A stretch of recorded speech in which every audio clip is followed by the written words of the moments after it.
اعوذ باللہ من الشیطان الرجیم بسم اللہ الرحمن الرحیم۔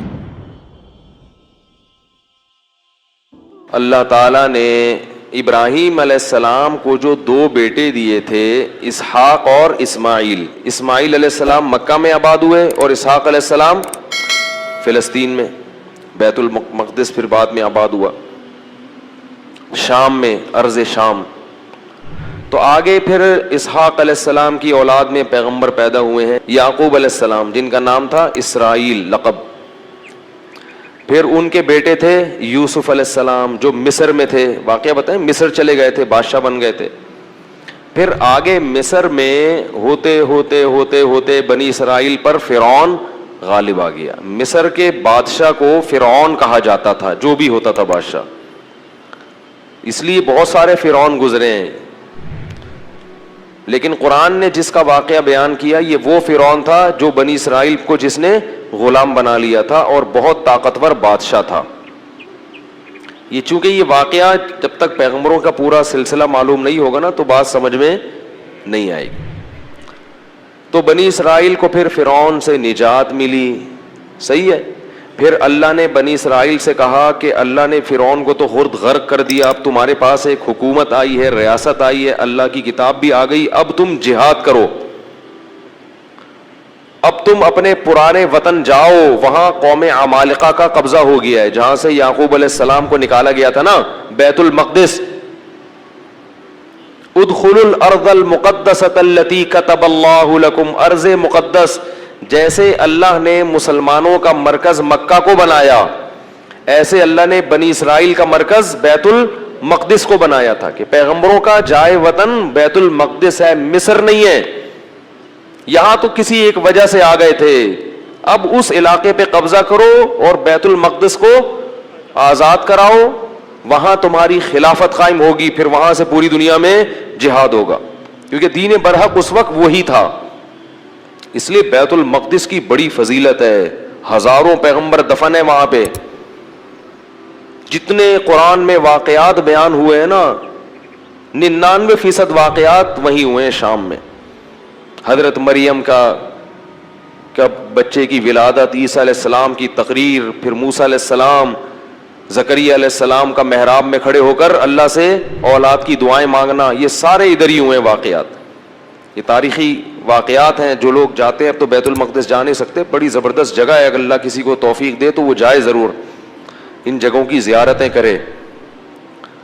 تو وہاں پر کیا ہوا کہ بنی اسرائیل کو کہا گیا اب کچھ ہمت خود کرو اور ارض مقدس پہ قبضہ کرو۔ تو وہ کہنے لگے، وہ وہاں قوم تھی بڑی طاقتور، تو بنی اسرائیل نے کہا کہ بہت طاقتور لوگ ہیں، پہلے اپنے کسی بندے کو بھیجا، جا کے دیکھ کر آؤ، اگر کمزور سے ہے نا کانگڑی پہلوان تو پھر تو جا کے لڑیں گے، اگر پاورفل ہیں تو ہم نہیں لڑ رہے بھائی۔ حالانکہ پیغمبر جب جہاد کا حکم دے دیں تو پھر وہ جہاد فرض ہو جاتا ہے۔ تو مشہور واقعہ ہے، بنی اسرائیل نے کہا اذهب انت وربك فقاتلا انا هاهنا قاعدون، اے موسیٰ تو جا اور تیرا رب جا، دونوں جا کے لڑو، ہم یہیں بیٹھ کے پروگرام دیکھ رہے ہیں۔ قال رجلان من الذين يخافون، اللہ فرماتے ہیں ان میں دو فرد جو اللہ سے ڈرتے تھے، انعم اللہ علیہما، اور اللہ نے ان پر انعام بھی کیا تھا، وہ کہنے لگے کہ چلے جاؤ، فَإِذَا دَخَلْتُمُوهُ فَإِنَّكُمْ غَالِبُونَ، جب موسیٰ کلیم اللہ کہہ رہے ہیں تو اللہ یقیناً مدد کرے گا، جاؤ ہمت کرو، اللہ غلبہ دے گا۔ وہ لیکن کہنے لگے نہیں بھائی ہمارے لیے بڑا مسئلہ ہے یار۔ موسیٰ علیہ السلام کو غضب آیا اور انہوں نے اس مرتبہ دعا مانگی، اے اللہ میں اپنے اور اپنے بھائی کا تو مالک ہوں، ہارون کا، تو ہمیں کوئی حکم دے، ہم نہ کریں تو ہم سے پوچھ، یہ قوم میری سمجھ سے بالاتر، اتنے تیرے انعامات ہوئے، سب کچھ ہو گیا، لاٹھیوں کو سانپ بنتے ہوئے دیکھا، سمندر کے ٹکڑے ہوتے ہوئے دیکھا، فرعونیوں پر مینڈکوں کا، جوؤں کا، آگ کا عذاب، خون کا عذاب، ہر طرح کے عذاب دیکھے، اس کے بعد بھی اب یہ قوم ہمت خود کچھ کرنے کے لیے تیار نہیں ہے، سارے کام کون کرے گا؟ اللہ ہی کرے بس آسمان سے، کم ہمت۔ تو فَفْرُقْ بَيْنِي وَبَيْنَ الْقَوْمِ الْفَاسِقِينَ، میرے اور اس فاسق قوم کے درمیان اب جدائی ڈال دے، میں نہیں رہ سکتا ان کے ساتھ۔ بہرحال کچھ عرصہ موسیٰ علیہ الصلوۃ والسلام رہے وادی تیہ میں اس قوم کے ساتھ. اللہ نے کہا کہ اب یہ 40 سال تک یہ علاقہ فتح نہیں ہوگا, 40 سال تک نہیں یہ میدان میں گھومتے رہیں گے بس. تو وہیں موسیٰ علیہ السلام کا پھر انتقال ہو گیا اور آپ دنیا سے چلے گئے. پھر موسیٰ علیہ السلام کے بعد پھر دوسرے پیغمبر آئے اور ان پیغمبر نے بنی اسرائیل کو پھر حکم دیا. بنی اسرائیل خود کہنے لگے کہ ہمیں آپ جہاد کا حکم کیوں نہیں دیتے ہیں بھائی, ہم بھی کچھ علاقہ فتح کریں ٹھیک ہے, اور ہمیں ہمارے گھروں سے نکالا گیا اور ظلم کیا گیا. الم تر الی الملأ من بنی اسرائیل من بعد موسیٰ, اللہ فرماتے ہیں موسیٰ کے بعد بنی اسرائیل کی ایک جماعت تھی, کیا تم نے ان کو دیکھا؟ تو اس وقت کے نبی نے ان سے کہا کہ تم سے امید یہ ہے کہ جب تم پر جہاد فرض ہوگا تو تم لڑو گے نہیں, خالی پیلی کی باتیں پھینک رہے ہو.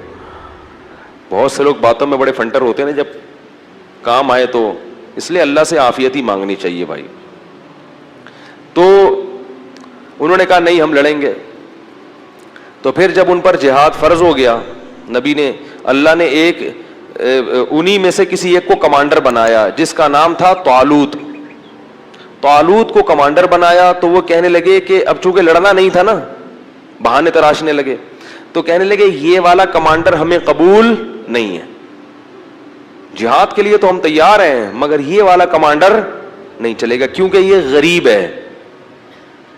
دولت مند آدمی کو ہمیشہ غریب آدمی کی اتباع سے آر محسوس ہوتی ہے. تو طالوت جو تھے نا وہ غریب تھے اور ان کو پیغمبر نے کیا بنا دیا؟ کمانڈر, اور کہا کہ یہ میں نے اللہ کے حکم سے بنایا ہے لہذا مانو. کہنے لگے انا یکون لہ الملک علینا, یہ کہاں سے امیر ہو گیا بھائی؟ نحن احق بالملک منہ, ہم زیادہ حقدار ہیں, ہم میں سے کسی کو بناؤ, ہم میں جو ہے نا بڑے بڑے قوم کے سردار. تو نبی نے کہا کہ نہیں, یہ سلیکشن اللہ کی طرف سے ہے. اور ان کے برحق ہونے کی ایک علامت یہ بھی ہے کہ حضرت موسیٰ اور ہارون علیہ السلام کی کچھ یادگاریں, کچھ تبرکات, جو ان کی کچھ اشیاء تھیں. بنی اسرائیل کیا کرتے تھے کہ جب بھی کہیں جہاد میں جاتے تھے تو حضرت موسیٰ علیہ السلام کی لاٹھی اور اس طرح کی کچھ چیزیں جو ان کے پاس رہ گئی تھی نا وہ لے کے جاتے تھے تو اللہ ان کو فتح عطا فرماتا تھا, اس کی برکت تھی. کیونکہ وہ ظاہر ہے متبرک لاٹھی تھی نا حضرت موسیٰ علیہ السلام, اور اس سے سانپ تو نہیں بنتا تھا, لیکن ہارون علیہ السلام اور موسیٰ علیہ الصلوۃ والسلام کی اس طرح کی چیزوں کو تبرک کے طور پر وہ استعمال کرتے تھے اور اللہ کی مدد شامل حال ہو جاتی تھی. تو بنی اسرائیل کو طالوت نے پھر انہوں نے جو ہے نا وہ تابوت آیا جس میں وہ تھی, تو فرشتے اس کو لے کر آئے, تو ان کو اطمینان ہو گیا کہ اب اللہ کی مدد یقیناً ہوگی, تو میدان جنگ میں اس کو لے کے جاؤ ساتھ. قرآن میں آتا ہے کہ جب حضرت طالوت علیہ السلام لشکر لے کے نکلے تو انہوں نے اپنی قوم سے کہا کہ دیکھو لڑائی کیونکہ بہت سخت ہے, دشمن بہت طاقتور ہے اور ہم ہیں کمزور, تو اللہ تمہیں پہلے آزمائے گا, یعنی اللہ کی مدد کے لیے جنگ میں فتح نہیں ہو سکتی. تو اسباب میں تو ہم کمزور ہیں, اللہ تمہیں امتحان کرے گا کہ تم میں تقوی ہے یا نہیں ہے.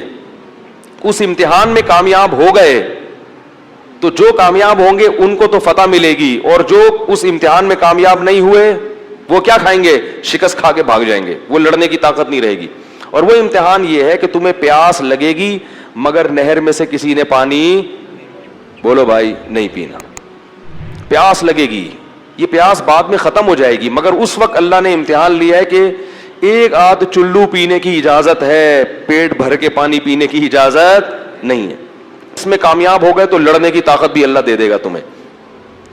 قرآن کہتا ہے جب وہ نہر پار کی ہے نا, فشربوا منہ الا قلیلا منہ, تھوڑے سے لوگ تھے جنہوں نے پانی نہیں پیا, پوری قوم نے پی لیا.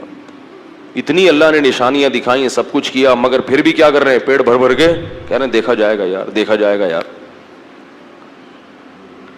اس کا نقصان کیا ہوا, اس گناہ کی نحوست کیا ہوئی کہ جب سامنے طاقتور لشکر دیکھا اور اس کا کمانڈر تھا جالوت, جو بڑا پہلوان جالوت تھا, جیم کے ساتھ, بہت طاقتور, بہت پہلوان. اس کو دیکھا, اڑے بھائی اس کا قد دیکھو, اس کی باڈی دیکھو, ہے بھائی لگ رہا ہے کسی جم سے آ رہی ہے.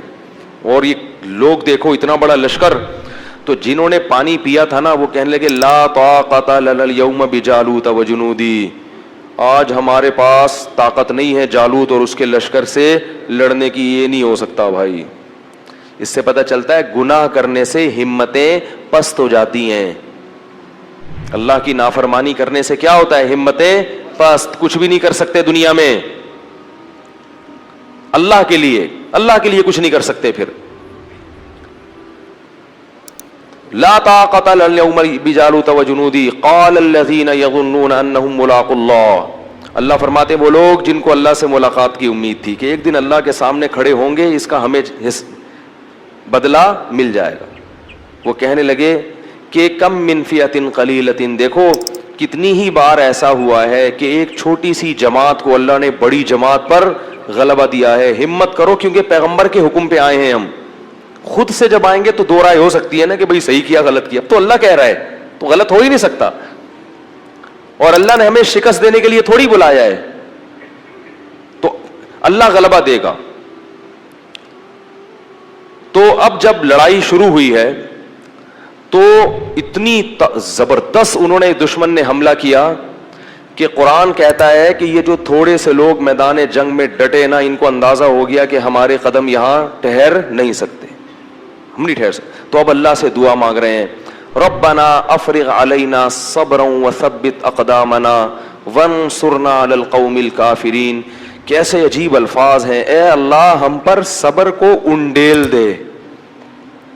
انڈیلنا کسے کہتے ہیں؟ جیسے بالٹیاں بھر بھر کے پانی کسی کے اوپر ایک تو ہوتا ہے نا ڈالنا, یہ نہیں کہہ رہے اے اللہ ہمیں صبر کی توفیق دے دے, نا نا نا نا, صبر کی توفیق تو چھوٹے موٹے غموں میں ہوتی ہے, یہاں تھوڑا سا صبر نہیں چاہیے, بہت بہت مشکل ہے بھائی, لڑنا بہت مشکل ہے. وثبت اقدامنا, اور ہمارے قدموں کو یہاں پر جما دے, یہاں پہ اکھڑنے نہ پائیں, ہم تجھ سے دعا مانگتے ہیں.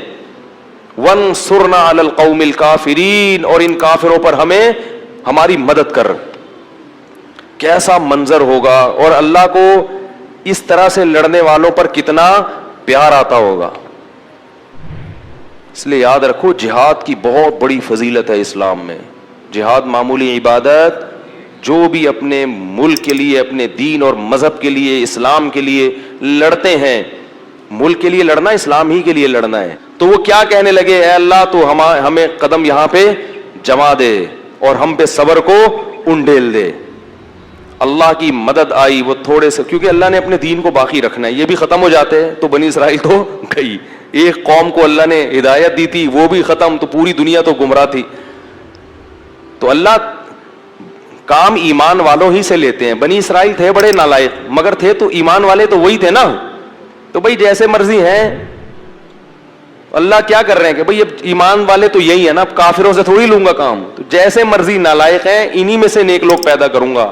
تو اللہ نے کیا کیا, اللہ فرماتے ہیں فَهَزَمُوهُمْ بِإِذْنِ اللَّهِ, اللہ کے حکم سے ان تھوڑے سے لوگوں نے ان طاقتور لوگوں کو شکست دے دی.